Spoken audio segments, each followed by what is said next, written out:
Muy buenos días, un gusto recibirles con las primeras noticias de TV Ciudad en una jornada de jueves con 19 grados de temperatura a esta hora. Saludo cordial a quienes nos siguen por Uniradio, la radio de la Universidad de la República, 107.7 de FM, por señal abierta, 6.1, por YouTube y por tvciudad.ui. Vamos rápidamente al pronóstico de meteorología para las próximas horas. Veremos hoy hasta dónde sube la temperatura, hasta los 29, 10 grados más que los que tenemos ahora. El cielo estará despejado, prácticamente no se observan nubes para el área metropolitana en esta jornada. ¿Qué pasará mañana viernes 31 de enero? ¿Cómo cerramos enero? Espectacular. Las temperaturas 17, 28, también sin nubosidad, prácticamente una jornada despejada. El sábado, comenzando el fin de semana, comenzando el mes, 1 de febrero, 18 y 30 grados. Se vienen días de mucha temperatura, especialmente para el área metropolitana. Lo vemos en el pronóstico del Instituto Uruguayo de Meteorología. Tenemos muchos temas para compartir con ustedes hasta las 9 de la mañana y, bueno, muchos tienen que ver con cosas que son del verano y también de la salud, porque el tema de las playas vuelve a ser punto de interés y también como tema de política departamental, porque en plena temporada estival este tema volvió a ser punto de controversia. El candidato por el Partido Nacional, Martín Lema, dijo que hubo falta de ética porque no se advirtió de contaminación en tres playas de Montevideo, Pocitos, Buceo y Santa Catalina. Pero el intendente de Montevideo, Mauricio Zunino, y la gerenta de Ambiente de la Intendencia, Verónica Piñeiro, dijeron que las playas están habilitadas, son aptas para baño y la información ha sido dada en tiempo y forma. Vamos a estar detallando sobre este punto más adelante. También los asuntos prioritarios para Uruguay en el vínculo con Reino Unido son el crecimiento económico, el cambio climático y las energías renovables, temas que estuvieron presentes con un encuentro con el embajador de ese país, el embajador británico Malcolm Green, luego de reunirse con el presidente electo Yamandu Orsi.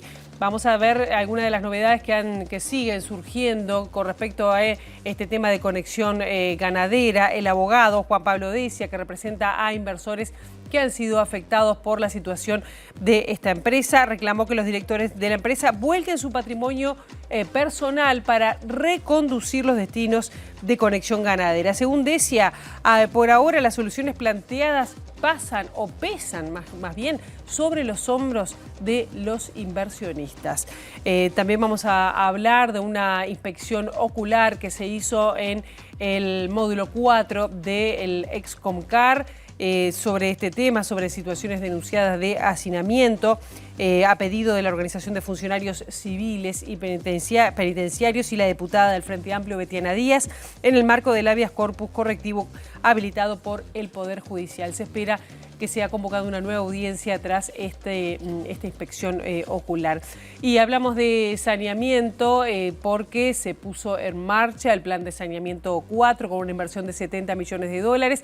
Ya comenzaron las obras en Casabo Norte, Rincón del Cerro, Bola de Nieve y Paso de la Arena, y está en marcha una nueva licitación para la zona oeste de Montevideo. Los detalles más adelante. Y vamos a hablar de política sobre las 8:30 de la mañana, porque vamos a recibir a Verónica Piñeiro, quien es gerenta ambiental de Montevideo, pero también por su calidad ahora de precandidata a la Intendencia de Montevideo por el Frente Amplio, postulada inicialmente por el Partido Comunista, ha recolectado algunos nuevos apoyos. De este tema estamos hablando y de cuál es la Montevideo que sueña con Verónica Piñeiro a las 8:30 de la mañana. Ahora, momento de abrir la ventana hacia las calles de Montevideo para, con datos del Centro de Gestión de Movilidad, ver por dónde circular, por dónde no. @IMTránsito, @MB Transporte, para seguir en tiempo real cualquier cambio en la circulación. Les adelantamos que Vázquez Ledesma entre Benito Blanco y Roque Graceras. El corte será hasta las 5 de la tarde por trabajos de hormigonado. También estará cortado Arenal Grande entre Rivera y Rodó hasta las 5 de la tarde por los mismos trabajos. Luego Palmar entre Polié y Acevedo Díaz. El corte será desde las 13 horas hasta las 19 por trabajos de hormigonado en esa zona. Y como decíamos, verano y el tema de la calidad de las playas volvió a estar en el centro del debate o de la controversia aquí en Montevideo entre el candidato nacionalista Martín Lema y la Intendencia de Montevideo. Lema acusó a las autoridades departamentales en incurrir en una falta de ética por no advertir sobre la situación del estado de las playas en Pocitos, Buceo y Santa Catalina tras una nota que difundió el diario El Observador. Esta información fue desmentida por el intendente Mauricio Zunino y por la gerenta de Ambiente, Verónica Piñeiro, quienes aseguraron que las playas de Montevideo están habilitadas para baños. Está toda disponible, los datos se sacan incluso para la nota de las propias informaciones de la Intendencia, tenemos todos los elementos habilitados y efectivamente en condiciones todo el sistema de playa. Vamos a hacerla, hay información en esa nota errónea en términos de las mediciones y las condiciones que están establecidas y validadas por normativas nacionales y las que no tienen validaciones nacionales, pero digamos podemos dar tranquilidad en términos de que el sistema de playas y el monitoreo de playas que se hace durante todo el año, pero además se refuerza muchísimo en esta época, está controlado, está monitoreado y efectivamente los datos están todos para ser visibles. Este tema vamos a estar profundizándolo 8:30 de la mañana sobre el estado de las playas y temas políticos, por supuesto, con Verónica Piñeiro. El embajador británico en Uruguay, Malcolm Grimm, se reunió con el presidente electo, Yamandu Orsi. El diplomático destacó que los asuntos prioritarios de esa representación diplomática y de esa reunión y el interés para Uruguay están vinculados al crecimiento económico, al cambio climático y a las energías renovables. Grimm adelantó que el aporte en seguridad de Reino Unido para combatir el narcotráfico será a través de la inteligencia artificial. Con el presidente electo conversamos sobre asuntos que forman sus prioridades para su gobierno y que también compartimos nosotros del Reino Unido.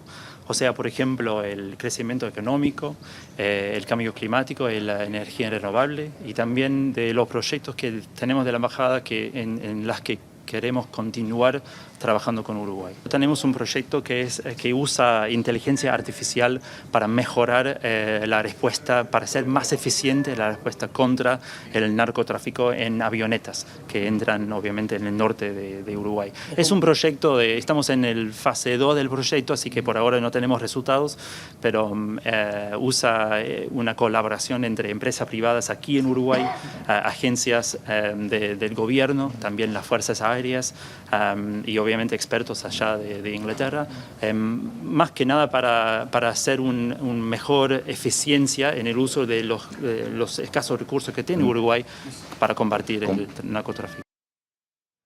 Y este miércoles el representante de Naciones Unidas en Uruguay, Pablo Ruiz Yebra, se reunió con el presidente electo, Yamandu Orsi, a fin de intercambiar sobre temas en común, pensando en la Agenda 2030. Ruiz también destacó el trabajo de las tropas uruguayas en misiones de paz en la República Democrática del Congo. Hoy pudimos abordar más temas nacionales, de cómo Naciones Unidas puede contribuir a los retos del país, en el ámbito económico, social, en el ámbito político, y qué oportunidades hay y dónde él ve que Naciones Unidas puede hacer un aporte. También conversamos sobre los temas vinculados a la contribución que Uruguay hace en el mundo, a la paz, que es muy importante, particularmente en este momento, en el que hay tropas uruguayas haciendo una contribución realmente impresionante y de muchísimo valor para Naciones Unidas, pero yo diría para la humanidad, ¿no? En un contexto muy difícil en el Congo, de mucha inestabilidad, y creo que la valentía de las tropas en este contexto es encomiable para proteger a la población civil. Y bueno, conversamos sobre muchos temas de interés común y cómo nosotros podemos ayudar a que, como ocurre en todos los gobiernos, pues el plan de gobierno y los objetivos que se están planteando puedan llegar a buen puerto. ¿Y dónde están los objetivos allí centrados en esa cooperación económica y social? Bueno, para nosotros el marco de cooperación siempre es la Agenda 2030, que como saben es una agenda que 193 países del mundo apoyaron y se comprometieron, que tiene objetivos que terminan en el 2030 y por tanto este gobierno va a terminar con el último periodo. Hay muchos objetivos en educación, en salud, en medio ambiente. Y siguen las repercusiones en Conexión Ganadera tras el streaming que se registró el martes con inversores de esta empresa. El abogado de un grupo de inversionistas, Juan Pablo Decia, manifestó que las fórmulas de salida planteadas por Conexión Ganadera recaen sobre la espalda de los inversionistas. En tal sentido, reclamó que los directores de Conexión Ganadera vuelquen su patrimonio personal en esa bolsa para intentar reconstruir y reconducir los destinos de la empresa. La primera conclusión es de absoluta preocupación. Se confirmaron datos que ya se manejaban en función de lo que había sido la primera reunión que había mantenido Pablo Carrasco con un grupo selecto de inversionistas, dando cuenta de que la empresa tiene un pasivo por 400 millones de dólares, y se plantearon por parte del contador algunas alternativas de salida que naturalmente requieren pienso y un trabajo muy profundo de los abogados, porque partiría de la base de que se crearía un fondo de administración ganadera, un fideicomiso de administración, con esa inyección inicial de los activos que hoy tiene la empresa, que son 150 millones de dólares, 100 en ganado y 50 entre créditos a cobrar y campos, pero obviamente dentro de esos 100 la enorme mayoría es ganado que está a nombre de determinados inversores que tenían el esquema de pool ganadero y de bono ganadero. E implicaría esta fórmula que se planteó ayer, que quienes tienen el ganado renuncien a esa titularidad en beneficio del colectivo para, bueno, crear una nueva empresa con ese capital inicial que permita reconducir los destinos de la empresa y a 6 años, a 8, poder recuperar la inversión. Y la propuesta también implicaría de que todo el esfuerzo caiga en las espaldas de los inversores y la empresa no estaría poniendo nada. Cuando digo la empresa también me refiero a los directores. Entonces sería un buen punto de partida como para poder pensar en esa salida, de que los directores pongan todo su patrimonio personal, lo que hoy tienen a nombre de otras empresas, de otras sociedades, e incluso a título personal, bueno, que lo pongan en esa bolsa para poder reconducir los destinos de la empresa. Por su parte, el abogado Camilo Silvera, que representa a unos 250 inversionistas de Conexión Ganadera, del Grupo Larrarte y de República Ganadera, planteó como posible salida a la situación de crisis de estos fondos de inversión ganaderos que el Estado invierta como socio de estas empresas. Agregó que los privados confiaron en los controles que el Ministerio de Ganadería debería llevar a cabo ante este tipo de inversiones, pero ante estas empresas fueron omisos. Se reconoció públicamente la existencia de varios comportamientos con apariencia delictiva, los cuales serán objeto de investigación en la justicia penal, los cuales nosotros vamos a denunciar. No se informa cuál es la situación de las vacas del semoviente, no se informa dónde están, en qué condición están, si tomaron agua en el día de ayer. La gente confió en la empresa y la gente confió en el Ministerio de Ganadería porque es el organismo de control de este tipo de actividades. Nos ha pasado que muchas personas fueron a buscar su semoviente y no estaba en el lugar y resultó que lo habían movido. Eso, obviamente, se dio por falta de controles por parte del Ministerio. Eso es lo que nosotros estamos analizando como una conducta omisiva por parte del Estado. El BROU, el banco nuestro, del Estado, tiene líneas de crédito que invierte dinero y nos presta plata a todos nosotros con el objetivo de hacer su negocio. Entonces, ¿por qué no, en este caso, y más si la empresa declara tener más dinero del que tiene, como debería ser, no podría financiar, por lo menos esta parte de la actividad, poner una reorganización con esos capitales del Estado y que el Estado gane plata, no que el contribuyente pague lo que están haciendo los demás, ¿no? Se trata de otro concepto que es el concepto de que el Estado gane dinero, porque todos sabemos que la ganadería en nuestro país rinde y da ganancias. Ahora, si se hace bien y si no se cometen delitos. Y Fernando Paniza, uno de los ahorristas afectados por esta situación de Conexión Ganadera, dijo que lo sucedido le cayó muy mal porque había invertido una parte importante de sus ahorros. Paniza dijo a MD Noticias que entre las personas afectadas hay jubilados, trabajadores que confiaron sus ahorros a esta empresa. Fernando Paniza, uno de los inversores afectados por Conexión Ganadera, se desempeñó como profesor universitario, trabajó durante 27 años en temas de juventud, empleo, micro, medianas y pequeñas empresas y dirigió durante 6 años el programa ProJoven, entre otras actividades. En verdad, entiendo que no dijo nada demasiado relevante en el caso de él en cuanto a cuáles pueden ser las salidas, porque claro, no lo saben, la plata falta y la salida es que aparezca esa plata, ¿no? Y después, bueno, en el caso de la presentación de Llobio fue contundente y, bueno, tremendamente alarmante, ¿no? Es decir, en el mejor de los casos, si bien todos sabemos cuando pasó esto, difícilmente recuperemos algún día el 100% de lo que invertimos, los porcentajes que él planteaba eran muy, muy chicos. Y bueno, la verdad que fue un balde de agua fría. En mi caso mucho más, porque la verdad que yo no soy inversor, digo, no invierto en cosas, digo, justo habíamos vendido en la familia una casa que era con sucesión con mis hijos, me quedó un remanente de dinero, y bueno, y una parte de ese remanente, que era la mitad de eso, lo puse en esto en Conexión Ganadera, y la gente asocia a que todos somos inversores millonarios, que queremos hacer más plata, que queremos...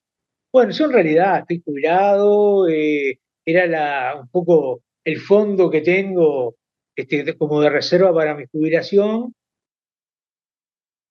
Y por su parte, el futuro ministro de Ganadería, Agricultura y Pesca, Alfredo Frate, dijo que concuerda con el presidente electo Yamandú Orsi respecto a la situación que atraviesa la empresa Conexión Ganadera y afirma que esto no puede volver a pasar. Entiende que hubo intermediación financiera sin intervención del Banco Central. Me subo a la opinión que dio el presidente electo, que dijo esto no puede volver a pasar.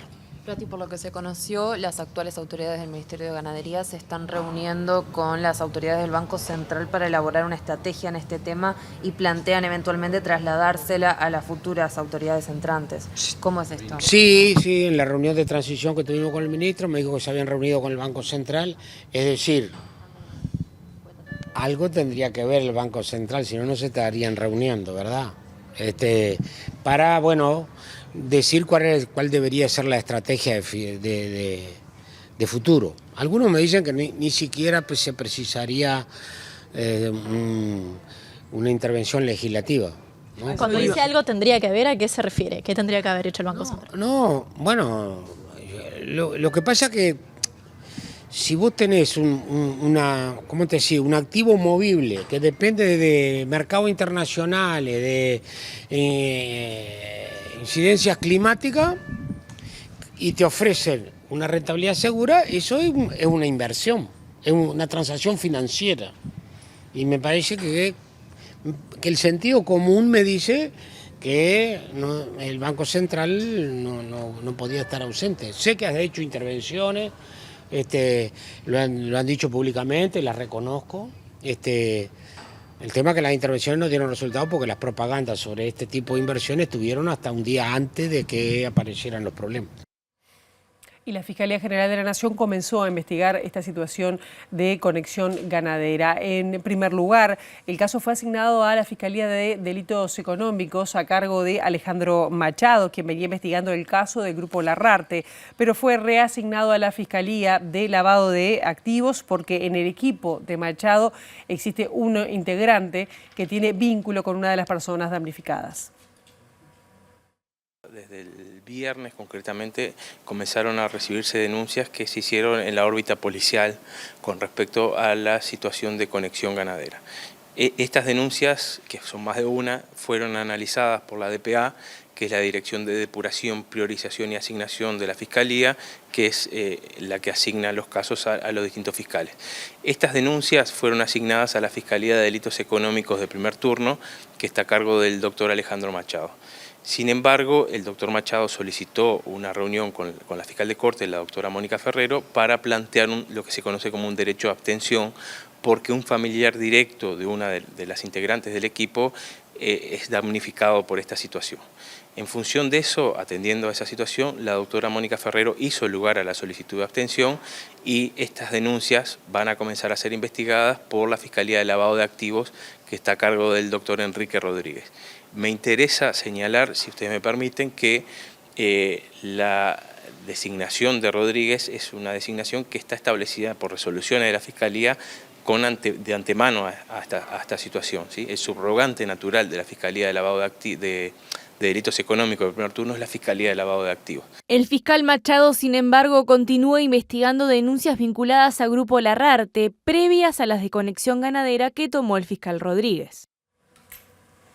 El futuro prosecretario de la Presidencia, Jorge Díaz, anunció que la contadora Sandra Libonati es la directora designada para la Secretaría Nacional para la Lucha contra el Lavado de Activos y el Financiamiento del Terrorismo. Libonati es contadora pública, egresada de la Universidad de la República, docente de esa casa de estudios en el Certificado de Prevención de Lavado de Activos y posee una dilatada trayectoria en el Banco Central, donde se desempeña como jefa de la Unidad de Control de Lavado de Activos. Libonati va a contar con el asesoramiento de los contadores Ricardo Gil y Daniel Espinosa, que ocuparon esa responsabilidad en el pasado. Tienen conocimiento acumulado en el tema que obviamente este gobierno quiere utilizar, dijo Díaz en declaraciones a M24. A solicitud de la Asociación de Funcionarios Civiles Penitenciarios y de la diputada del Frente Amplio, Betiana Díaz, y en el marco del habeas corpus colectivo, además habilitado por el Poder Judicial, se realizó una inspección ocular en el módulo 4 del EPSCONCAR por situaciones de hacinamiento. El abogado Juan Raúl Williman adelantó que la jueza Blanca Herrero convocará a una audiencia la próxima semana. En realidad este habeas corpus correctivo colectivo lo primero que generó fueron dos acuerdos muy importantes, ¿no? Primero un tema que estaba sobre la mesa que era urgente, tiene que ver con el tema de salud mental y adicciones, y se realizó un triage o un rastreo en el módulo 4, que era uno de los que se entendía que con más urgencia requería atención, y ya ha alcanzado a 400 personas privadas de libertad, y en estos próximos días el intento de alcanzar a las 700 y pico, casi 800 personas privadas de libertad están en ese módulo. El otro aspecto fundamental que estamos discutiendo y por cual se promueve fundamentalmente el habeas corpus es por el tema de hacinamiento. Y ahí se resolvió una junta de traslado extraordinaria y descentralizada para ir unidad por unidad. Se dispuso a hacer inspecciones oculares directas en las distintas unidades.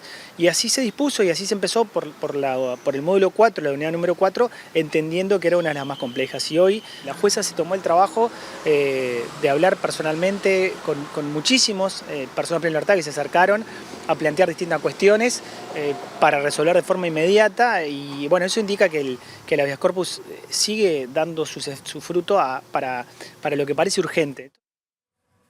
En el marco de la declaratoria de Monumento Histórico Nacional de la centenaria Red Arteaga, que atraviesa Montevideo con 192 kilómetros, Mauricio Zunino, intendente de Montevideo, anunció el inicio de obras de saneamiento en Casabo Norte y en Rincón del Cerro y una nueva licitación para la zona oeste de la ciudad. El costo total de las obras del Plan de Saneamiento 6 es de $70 millones. Hoy se realizó una visita a la red de saneamiento de Montevideo en la que se mostraron los trabajos de reparación de una de las redes más antiguas del continente. Los trabajos a cargo de la empresa Ciemsa demandarán 2 años de duración. Y la idea es seguir expandiendo en aquellos lugares que todavía no tienen para que efectivamente pueda tener una ciudad 100% saneada. Por eso, en el marco de lo que tenemos con el Plan de Saneamiento 6, estamos iniciando las obras en lo que es Casabo Norte y Rincón del Cerro. Eso es una obra de $20 millones que ya está en marco de un proceso, y estamos abriendo las licitaciones para lo que es la zona de Bola de Nieve y Paso de la Arena, que va a ser una obra también de $30 millones que van a estar avanzando en lo que tiene que ver con el plan de saneamiento, sobre todo en la zona oeste, que es parte de la que hoy todavía nos queda sin sanear. El plan entero de saneamiento 6 es de $70 millones. Hoy estamos iniciando obras por 20 millones y licitando por 30.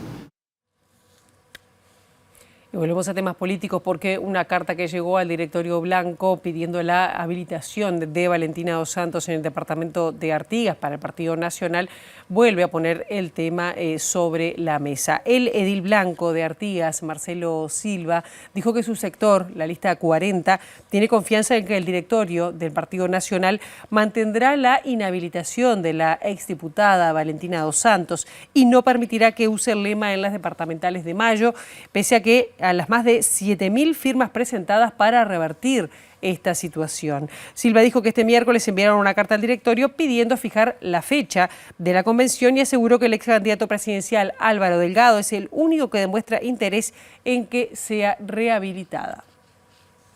Lamentablemente, bueno, tenemos una persona dentro del directorio, no podemos decir ni siquiera sector, porque sabemos que parte de lo que es el sector de aire fresco estaría contra lo que es la habilitación, que es justamente Delgado el único que busca o que determina dentro del partido un interés en que se rehabilite a Valentina, pero digo, confiamos en el directorio porque la carta o la postura de esta agrupación no tiene argumento ninguno. Dice que habrían terminado los hechos que dieron lugar a la inhabilitación. No, Valentina cumplió su condena, cumplió los meses que estableció de condena en un abreviado, pero los hechos de corrupción que dieron lugar a la inhabilitación por parte del partido del uso del lema, los hechos de corrupción se dieron, se mantienen incambiados, incluso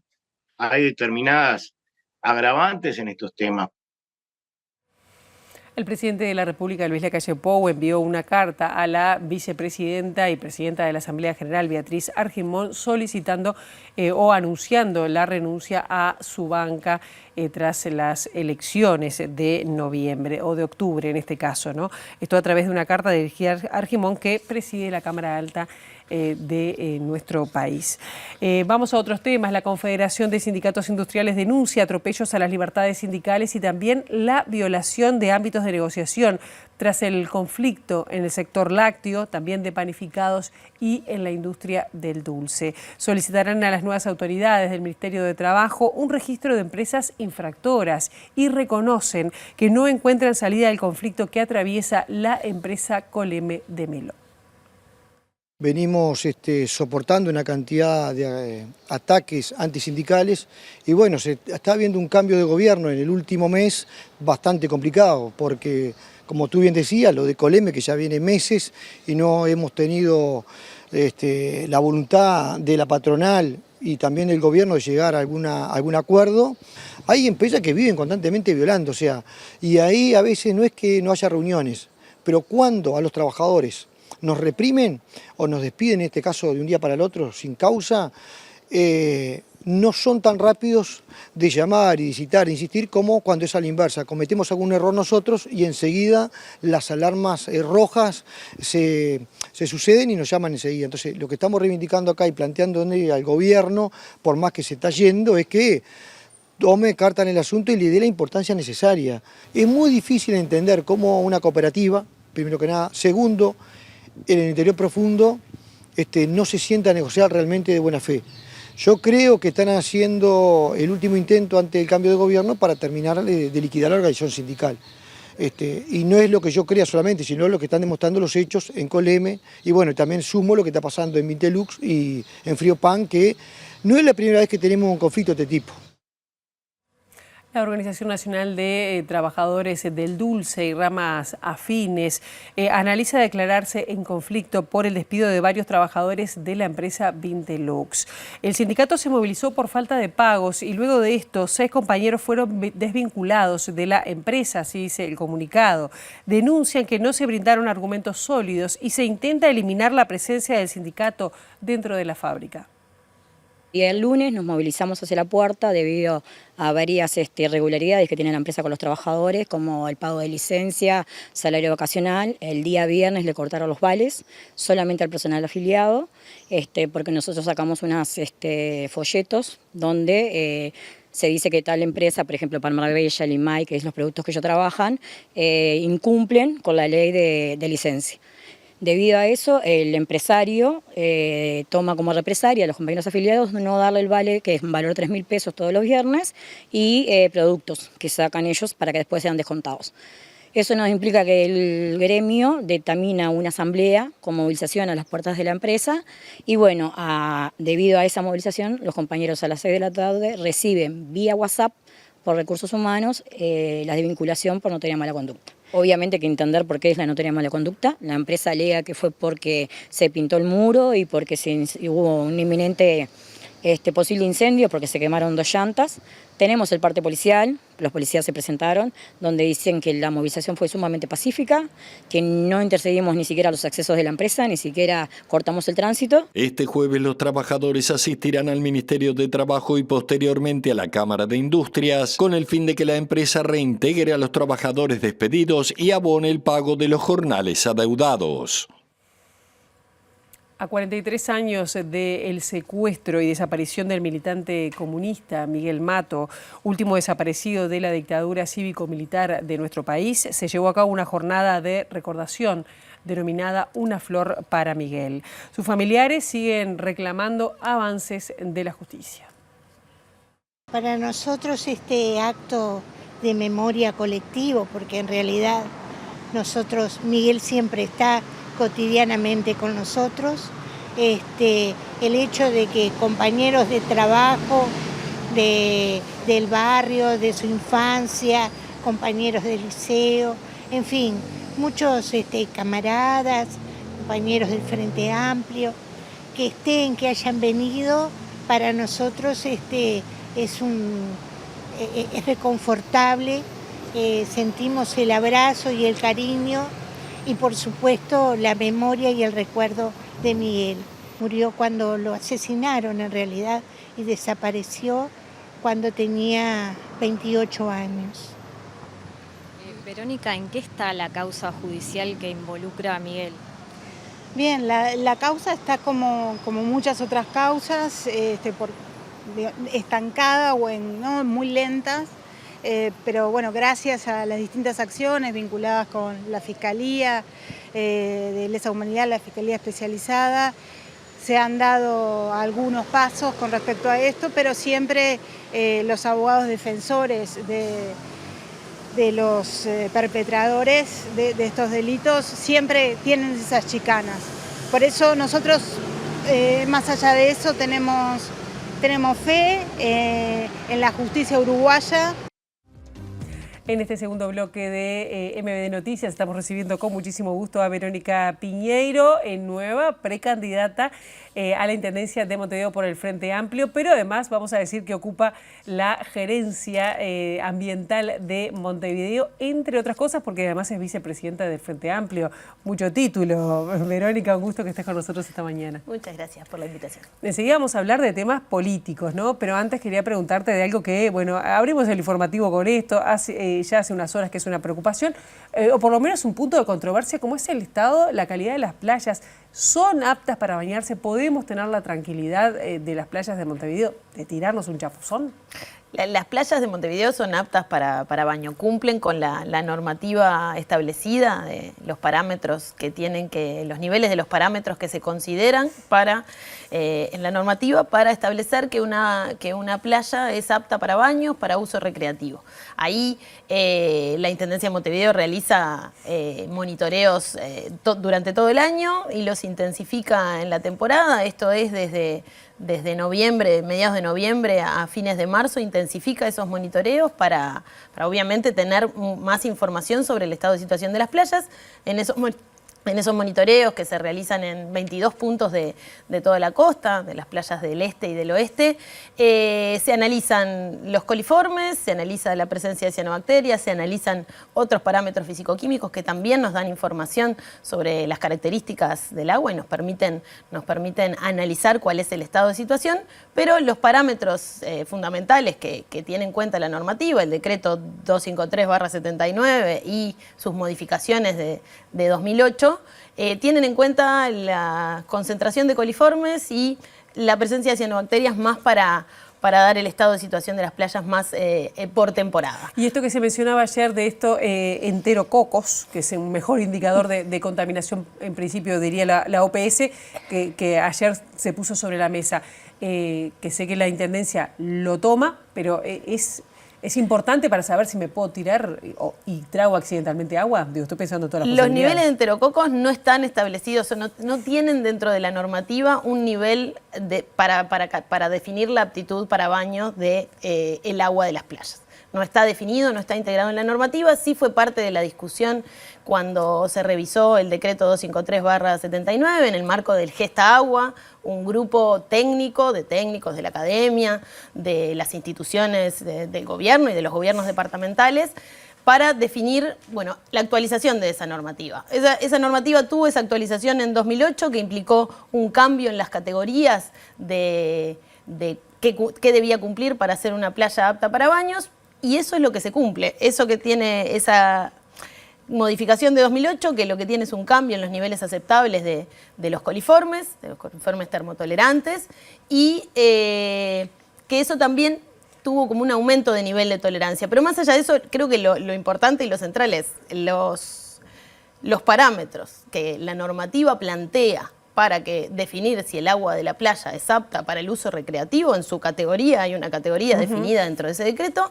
En las playas de Montevideo se cumple, en las playas de Montevideo se analiza, y los informes semanales se publican habitualmente en la página web de la Intendencia, son enviados a la DINASEA, al Ministerio de Ambiente, que también lo publica en el Observatorio Nacional Ambiental. Pero más allá, te lo pregunto también a vos como licenciada en Ciencias Biológicas, ¿no? Más allá de la normativa, que siempre se puede cambiar, ¿es peligroso que haya un aumento de estos enterococos? Porque eso se puede cambiar. Está bien, son también bacterias que pueden generar alguna afectación en la salud. Creo que esto lo que requiere es que exista un acuerdo en de qué forma se mide ese parámetro, de qué forma se establecen los niveles que puedan tener afectación. En Montevideo, por lo menos, no existe un problema, y no ha existido un problema en temporadas anteriores, con el uso recreativo de las playas. Si existe un problema en la salud, el Ministerio de Salud Pública tiene que detectarlo, los trabajadores de la salud tienen que detectarlo, y eso no es un problema en Montevideo. Bien. Podemos ver recientemente esta temporada lo que pasó en las playas de Florianópolis, ¿no? Y que eso obviamente desató acciones concretas de la autoridad ambiental y quien analiza las playas, haciendo un monitoreo y emitiendo informes semanales donde dice qué playas están habilitadas o no. Se monitorean las playas de esa manera, se cumplen con la normativa y con lo que establece. No vemos y no existe un problema asociado con el agua. Creo que también, desde el punto de vista epidemiológico, son los médicos también, la salud, quien tiene que decir y ser parte de esa definición. No hay un problema con las playas de Montevideo y se cumple con la normativa. Te cambio de tema y ahora vamos a temas políticos, porque ha sido propuesta por el Partido Comunista, pero en las últimas horas han sumado apoyos, en este caso en la lista 99.000, o no sé si decirle Nuevo Espacio, lo que era antes el Nuevo Espacio de Michelini, la amplia ahora. Bueno, ¿qué implica para vos y sobre todo cómo estás pensando a partir de ahora esta precandidatura, pensando en qué le falta a Montevideo? Bueno, los apoyos se han ido sumando a la candidatura, como bien decís, a partir de la propuesta del nombre y de la generación de conversaciones y encuentros con los diferentes grupos de sectores del Frente Amplio. Hemos coincidido en algunas reuniones para comenzar a pensar o seguir pensando en el marco de la propuesta programática del Frente Amplio para Montevideo, qué es lo que queremos construir colectivamente entre quienes vamos hacia una candidatura, ¿no? Y en base a eso se hicieron las conversaciones y se tuvieron las conversaciones que obviamente continúan hasta el plenario del 10 de febrero y seguramente tengan que seguir, ¿no? Nadie es candidato hasta que el plenario, hasta que el plenario del Frente Amplio del 10 de febrero defina cuáles son las candidaturas a la Intendencia de Montevideo. Así que en ese marco ahora el proceso de trabajo y de diálogo ha estado en comenzar a compartir algunos énfasis, algunos temas y los principales temas que entendemos que tienen que ser parte a partir del programa, ser parte de la discusión y de lo que se piense de Montevideo. Y ahí los temas de gestión ambiental obviamente están en el centro, y ahí la limpieza y la recolección de residuos, un tema que es central para la gente y para todos los montevideanos y montevideanas, y obviamente la movilidad, como ya lo han planteado varios de los compañeros y compañeras que estamos en este proceso. La movilidad en Montevideo tiene que pensarse, plantearse objetivos más desafiantes y transformaciones profundas, lo mismo que la gestión ambiental y la sustentabilidad. Creo que en esos dos temas van a estar los énfasis, más allá de que es importante también pensar en el resto de los ejes que se plantean en el programa, como es la participación, la cultura y la profundización de políticas que el Frente Amplio en estos 35 años de gobierno en Montevideo tiene que profundizar, pero al mismo tiempo también tiene que relanzar el proyecto, plantearse objetivos de transformación que sean desafiantes. Y te pregunto a vos, que sos la única de los nombres, ¿no?, que están como en la precandidatura, que está en la gestión actualmente, ¿qué debería cambiar, ¿no? Porque hay cierto, no sé si decir malestar, pero desconformidad por lo menos en tema de limpieza, por lo menos en algunas áreas de la ciudad, de movilidad, que parece que habría que dar un salto. Es decir, ¿qué le dirías a la gente para decir, bueno, estamos pensando en que efectivamente tiene que haber un cambio en esto? Montevideo cambió en los 35 años de gobierno del Frente Amplio, ¿no? El acceso del Frente Amplio para muchos en el 90, para muchos es una vida, pero transformó la realidad de Montevideo. Revolucionó Montevideo, tuvo cambios muy profundos y políticas muy exitosas. El problema de esas políticas exitosas es que muchas veces a lo que se tiende es hacer correcciones parciales o cambios incrementales que cambien la efectividad de esas políticas. Y creo que es momento de pasar a plantearnos objetivos que sean más desafiantes para poder dar un salto en esas políticas. Y ahí, en la gestión de residuos, en la limpieza, es claro que el sistema que se instaló de contenedores llegó a su límite. Es claro que el problema de los residuos no tiene solo su foco en la recolección y no es un problema solo logístico, sino que también integra toda una realidad social que es compleja, una realidad social asociada a la clasificación de los residuos, que hay que abordar con políticas que se planteen objetivos desafiantes, ¿no? Y ahí creo que tenemos desde el Frente Amplio el desafío de seguir pensando en las políticas que se llevan adelante, las políticas de inclusión, de formalización de trabajadores que trabajan en contextos muy complejos asociados a los residuos, y obviamente seguir avanzando en la transformación de la logística que nos permita tener una gestión integral, y eso requiere que generemos acuerdos, ¿no? Ese pacto que yo mencionaba en una columna de La Diaria, ¿no? De, bueno, esto no podemos pensarlo solo desde el punto de vista logístico, porque estamos dejando afuera un montón de dimensiones que son muy complejas, en la periferia o en los bordes de la ciudad, y bueno, eso hay que abordarlo desde el punto de vista de un pacto para cómo gestionamos los residuos con todos los actores involucrados, y eso requiere compromisos y requiere no ver el tema de los residuos solo como un problema logístico y de cómo se recogen los residuos o cómo es el sistema de limpieza en un determinado lugar, sino también ver todo el enfoque de lo social o quienes trabajan en condiciones informales en eso, y claro, la Intendencia también tiene experiencia en la formalización de eso, ¿no? Entonces, ¿Qué te ha aportado en este caso la gestión? Porque también, bueno, has estado también en lo que tiene que ver el desarrollo ambiental, que son todos los temas que también involucran temas de limpieza, ¿no? ¿Qué sentís que te aporta eso para pensar en un desafío mayor? Y yo creo que eso lo que me aporta es conocimiento de cómo funciona la Intendencia, de cuáles son las realidades a la hora de generar acciones concretas en los diferentes barrios, en los desafíos que plantea la generación de estas acciones en diferentes lugares de Montevideo. Y creo que eso puede enriquecer la discusión. Creo que tiene que ser parte de la discusión de todo el Frente Amplio, ¿no? Claro. Cómo llevamos adelante transformaciones profundas, cómo nos fijamos esos objetivos desafiantes, y en el tema de los residuos es un tema muy amplio y muy complejo, que de nuevo no puede quedarse solo en lo logístico, que lo logístico es un desafío permanente, ¿no? Creo que ahí Montevideo avanzó en la mejora de su sitio de disposición final de residuos, generó una planta de transferencia intermedia que mejora el sistema de recolección, pero también tiene que seguir trabajando y profundizar las acciones en lo que tiene que ver con la formalización de toda esa economía en torno a los residuos que se da, esa economía informal, que es un desafío muy complejo. Verónica, tenemos que ir redondeando, pero te quiero preguntar, en los últimos días, te diré que en la última semana, surgió en una nota de prensa de búsqueda concretamente, la preocupación de las autoridades actuales de la Intendencia por problemas financieros y económicos. Incluso se hablaba, por ejemplo, del sector de cultura, que hasta podía llegar hasta un 40%, ¿no? ¿Te preocupa la situación financiera de la Intendencia pensando en la próxima administración? ¿En qué medida puede comprometer algunas de estas ideas que estás manejando?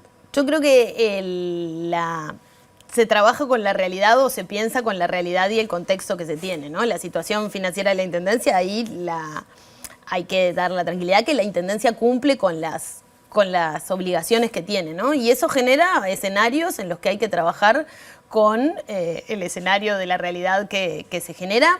Y obviamente los objetivos que se planteen no tienen que estar solo condicionados por lo financiero o lo económico, pero sí, el camino o las velocidades pueden verse condicionadas por eso, pero son realidades a las que hay que acceder, conocerlas y ver cómo se trabaja. ¿Y cómo se llega a un tema de financiero, esta diferencia financiera? ¿Hay complicación? ¿Se percibe? Hay una cuestión de los ingresos que fueron menores y ante eso hay que reaccionar y tomar las medidas que corresponden. Verónica Piñeiro, muchísimas gracias por estos minutos. Nosotros ahora vamos a exteriores porque nos está convocando nuestra compañera Juliana Perdomo. Juliana, muy buenos días, bienvenida. Gracias, Pilar. Buenos días para todos. Nos encontramos en la sede del Sindicato Único de la Construcción porque se constataron presuntas irregularidades en el Fondo Social de Vivienda con transferencias no autorizadas. Los trabajadores presentaron este martes una denuncia penal ante Fiscalía. Ya hay una funcionaria identificada y separada de su cargo. Y estamos con el presidente Richard Ferreira. Gracias por estos minutos. ¿Cuándo toman conocimiento de estos hechos y qué resultados tuvo la auditoría? Bien, nosotros tomamos conocimiento en los últimos días del mes de diciembre a partir de que una funcionaria que viajó al extranjero a realizarse una cirugía estética, la directiva del fondo constata transferencias irregulares y no autorizadas a diferentes cuentas que no tenían nada que ver con la operativa del fondo. Queremos aclarar, este Fondo de Vivienda hace muchos años que otorga préstamos en viviendas a trabajadores para la reparación de su casa, otorga también subsidio para la compra de vivienda nueva usada o de un terreno, subsidios o préstamos que son no reintegrables, pero se constató en ese momento de que estas transferencias no tenían el fin o el cometido de dicho fondo. A partir de ahí, obviamente que se dispararon una serie de acciones. Lo primero fue separar del cargo a esta persona, pedir una auditoría externa en el Fondo de Vivienda de la Construcción, pedir también un informe al Banco República en cuanto a las cuentas y de las transferencias, y también se resolvió que una vez finalizado todo ese recorrido, promover la denuncia penal. El informe de la auditoría reafirma la sospecha en principio, que hubieron 193 transferencias, en principio a 14 personas, algunas vinculadas, ¿verdad?, con la organización sindical en direcciones intermedias o afiliados al sindicato y otras no conocemos. Y en este sentido operamos o actuamos promoviendo como Zunca en la directiva del fondo, un fondo que es administrado o coadministrado por los trabajadores y empresarios. El Zunca promovió en la directiva que se realizara la denuncia penal, cosa que se hizo el pasado 28 de enero.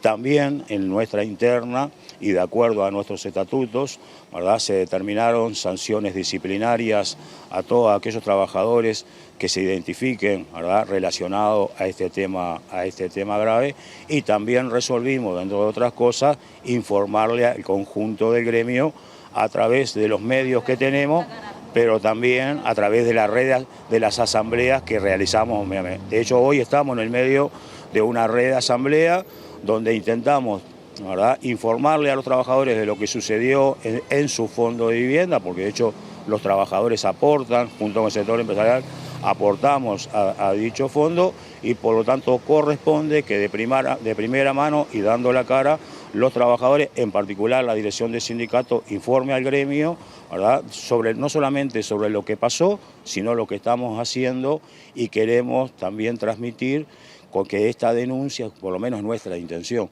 que esta denuncia vaya hasta las últimas consecuencias, que la justicia investigue y que identifique responsabilidades. Se habló de varios montos, incluso muchos de ellos elevados. ¿Podría afectar la operativa actual del fondo? Sí, si uno mira públicamente se han manejado muchos montos. Nosotros queremos ser cuidadosos sin que esto signifique la intención de esconder nada, ¿verdad?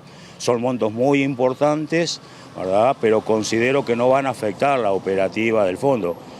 Obviamente, ¿verdad?, estamos en los primeros días de enero, donde nosotros tuvimos que hacer determinados cambios en el funcionamiento del fondo, ¿verdad?, y por lo tanto eso puede generar un lentecimiento, pero consideramos de que no va a afectar la operativa del fondo, y que todos los trabajadores que soliciten, ¿verdad?, un beneficio de este fondo de vivienda, ¿verdad?, no vamos a tener dificultades para que su operativa continúe normalmente.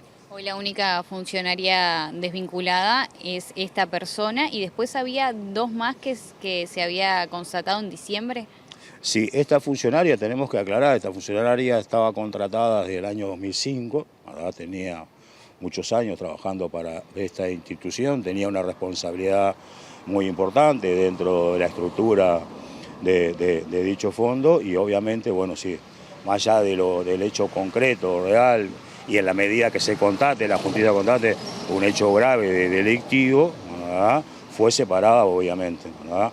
Todo lo que se relacione, o todas aquellas personas que se relacionen a este hecho, a esta situación, a estas transferencias, pretendemos que la justicia determine responsabilidades y que actúe en consecuencia.